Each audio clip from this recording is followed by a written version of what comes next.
रब्बिल आलमीन वस्सलातु वस्सलामु अला सय्यिदिल मुरसलीन व अला आलिहि व सहबिहि अजमईन अम्मा बाद। क़ाल अल्लाहु तबारक व तआला अऊज़ु बिल्लाहि मिनश शैतानिर रजीम बिस्मिल्लाहिर रहमानिर रहीम व अल्लम आदमल अस्माअ कुल्लहा थुम्मा अरदहु अलल Malaika. Respected chairperson of today's program, distinguished guests, intellectuals, educators, esteemed faculties,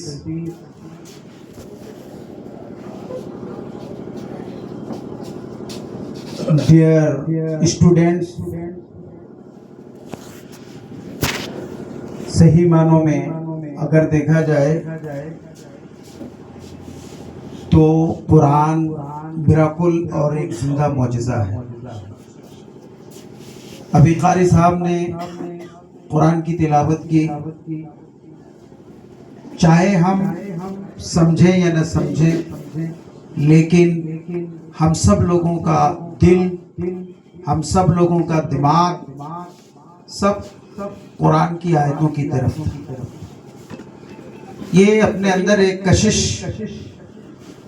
और एक ऐसा अट्रैक्शन रखता है जो सबके दिलों को अपनी तरफ मोह लेता है। और ये उसी किताब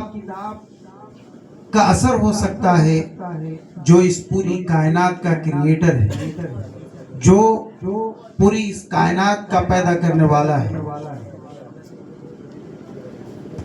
आज के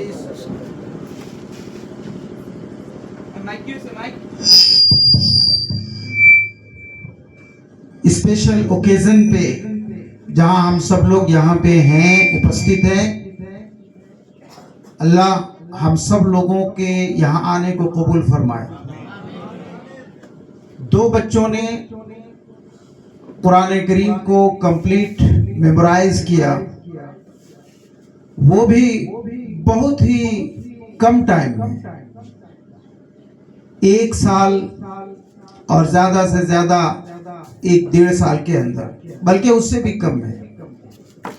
दुनिया की कोई किताब ऐसी नहीं है कि जो इतने पेजेस हों और उनको बाय हार्ट किया गया हो। ये कुरान करीम का मौजिज़ा और उसका कमाल है। और बड़े ही खुशनसीब बच्चे हैं कि जिन्होंने कुरान करीम को मुकम्मल तौर पर मेमोराइज किया। उनके गार्जियन भी बहुत ही खुशनसीब हैं कि इन लोगों ने अपने बच्चों को इस आइडियल स्कूल के अंदर भेजा, जहाँ पे दोनों चीज़ें, कुरान भी, मॉरल वैल्यूज़ और साथ साथ जनरल एजुकेशन भी वो हासिल कर रहे हैं। इस स्कूल के जनरल सेक्रेटरी मौलाना अब्दुल नूर साहब और उनके फादर मौलाना अब्दुल जब्बार साहब भी बहुत खुशकिस्मत हैं, अब्दुल जलील साहब के इन लोगों ने, इनका जो विज़न और मिशन है, माशाअल्लाह वो बहुत ही तेजी के साथ अपने गोल को अचीव करने वाले हैं। और इसके पीछे इनके जो डेडिकेटेड टीचर्स और इनका स्टाफ है, उनको भी मैं सलाम करता हूं कि उन लोगों ने वाकईतन बड़ी मेहनत की है और उन्हीं के एफर्ट्स और उनकी कोशिशों का रिफ्लेक्शन और नतीजा है कि आज ये दूल्हे सजाए गए और हम लोग सभी लोग इस ओकेजन पर हम लोग उपस्थित हुए। और हमें उम्मीद है कि इंशाअल्लाह अगर इसी तरीके से इनके अंदर ये डेडिकेशन, मेहनत, खुलूस और ये जज्बा रहा तो फिर इन फ्यूचर ये पूरे आसाम के लिए एक बहुत ही बेहतरीन मॉडल और एक नमूना बने कि जहां पे एट ए टाइम एक बच्चा, जहां वो कुरान करीम का हाफिज बन रहा है, जहां वो मॉरल वैल्यूज सीख रहा है, इसी तरीके से वो अपने कैरियर को साइंस में, मैथमेटिक्स में, आर्ट्स में और दूसरी चीज़ों में वो बना सकता है। इन्होंने एक ऐसा इन्वायरमेंट क्रिएट किया है कि जहां बच्चे आकर वो अच्छी तरह से कैरेक्टर बिल्डिंग भी और कैरियर बिल्डिंग भी वो कर सकते हैं और कम्युनिटी बिल्डिंग और नेशन बिल्डिंग में वो मुकम्मल तौर पर साझेदार हो सकते हैं। और यही हमारा उद्देश्य और यही हमारा मकसद है कि हम में का हर एक नौजवान, हम में के हर एक बच्चा अपने समाज के उन्नयन के लिए भी और अपने राष्ट्र के निर्माण के लिए भी वो ज्यादा से ज्यादा भागीदार हो सके। सेक्रेटरी साहब ने बतलाया कि ये हमारा नारा और स्लोगन है कि एक हाथ में कुरान और दूसरे हाथ में विज्ञान। ये कोई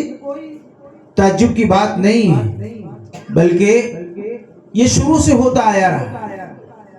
आप बड़ी बड़ी यूनिवर्सिटीज को देखें,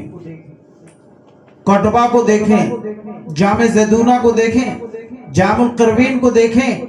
कि यहाँ बड़े बड़े एक ही वक्त में जहाँ वो इस्लामी एजुकेशन ले रहे थे, वहीं उन लोगों ने साइंस के फील्ड में, मेडिकल के फील्ड में, इंजीनियरिंग में और दूसरी सारी चीजों में उन्होंने अपना कमाल दिखलाया। और उन्होंने ऐसे उनका जो अनुदान है आप हम समझ सकते हैं। आप इब्नुल हैथम को देखें, ख्वारिज़मी को देखें, बैरूनी को देखें, फराबी को देखें, ये इतने बड़े बड़े मुस्लिम स्कॉलर्स थे, लेकिन साथ ही साथ ये बड़े बड़े साइंटिस्ट थे कि आज पूरी दुनिया, उन्होंने जो कुछ अपने जो अनुदान दिया है पूरी दुनिया वालों को, आज हम सभी लोग उनके अनुदान की बुनियाद पर, उनके कंट्रीब्यूशन की बुनियाद पर